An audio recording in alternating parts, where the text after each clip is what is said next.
Caught on camera, a South St. Louis man protecting his property. He chased away would-be thieves who were trying to steal his catalytic converter.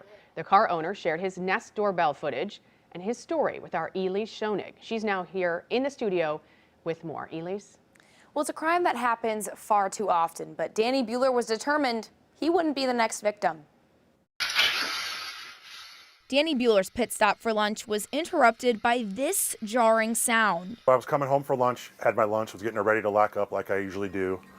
Turned around, heard almost like a grinding, like a metal on metal saw noise. He stepped onto his porch and couldn't believe what he saw. Then all of a sudden it kind of clicked on. They were trying to steal my catalytic converter. In that moment, it was fight or flight.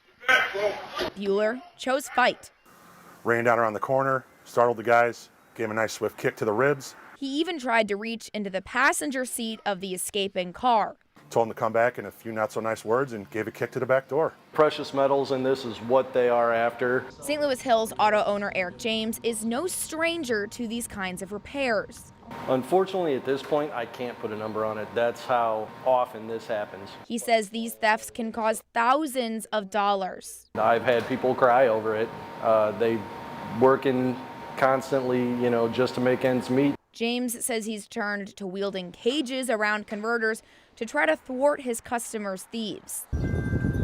Bueller's still processing how his quiet street and cozy home was targeted. How did this just happen at 1:30 in the afternoon on a Thursday? Although it might not always be safe to approach a thief, Bueller says he needed to have his own back. If they're messing with your stuff, stick up for yourself. We got to kick crime one way or the other. Bueller says he called police that afternoon. He said that they showed up 6 days later to take a report.